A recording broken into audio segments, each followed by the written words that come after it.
Magpain tayo guys. Pain tayo ng kwan ng ating panghuli ng alimango. Kasi kagabi pa to Kagabi pa tong pain na to. Kaya papalitan natin ng panibagong pain.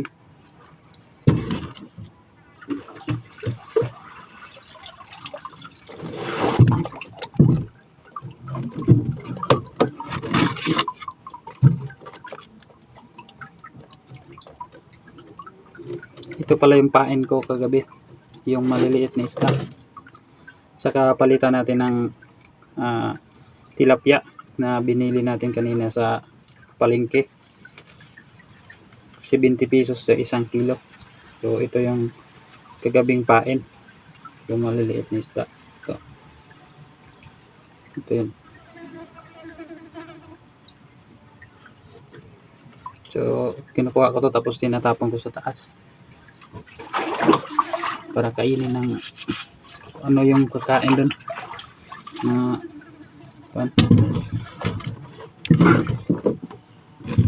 ito pala yung papain ko, tilapia guys, na pwede nang saingin.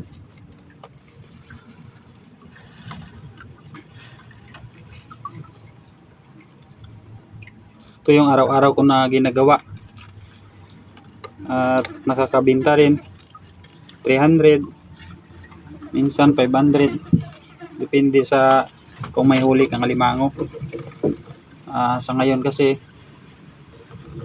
biglang taas yung tubig at saka biglang linaw yung tubig, so mahina yung huli kong alimango.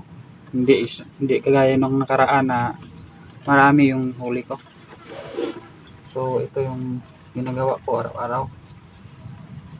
Dito ko lang sa gilid linalagay, gilid ng pangpang ng dagat.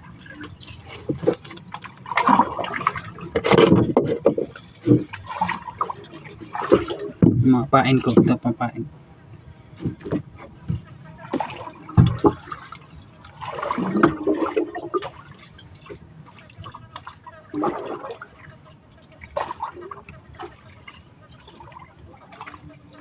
Simula nag-resign bilang security, dito na ako naggawa ulit kasi ito na yung hanap buhay ko dati, yung panghuli ng alimango, tsaka kung ano yung mahuli natin dun sa ating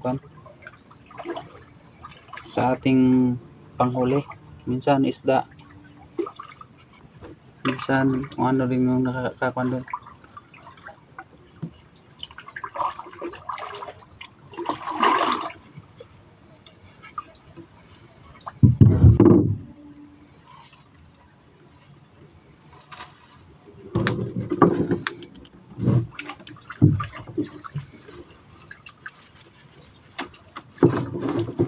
Ito may huli tayong isda, saka ulang, saka yung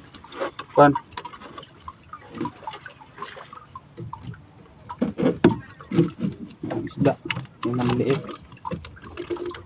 maliliit na isda.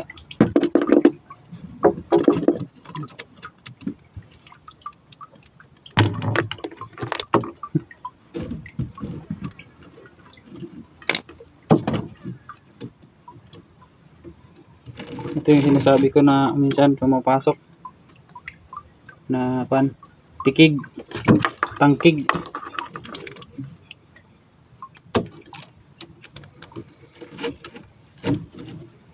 At yung papalitan ko ngayon is 39 o 39 pieces na panghuli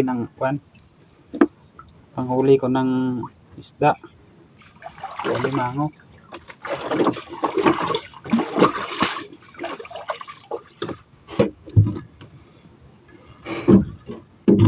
Maganda kasi yung bago na palit para maganda yung huli.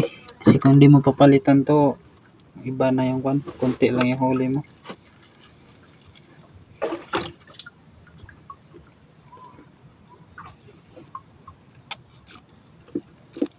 Panghuli.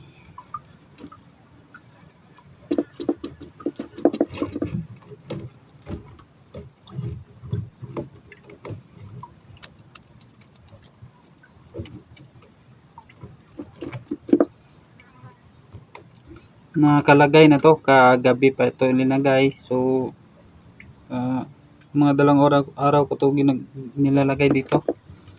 Tapos kukunin ko naman pag tapos ng dalang araw. Tapos ilagay ko na naman sa ibang area. So depende naman kung maganda yung huli.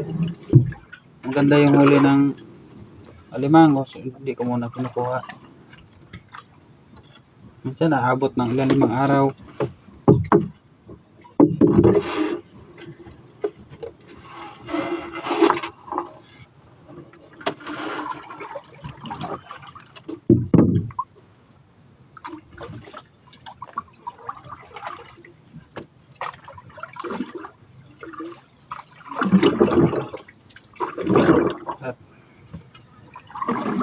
So marami pa yung kuan natin. So ilan pa lang yung nalagyan ko ng kuan.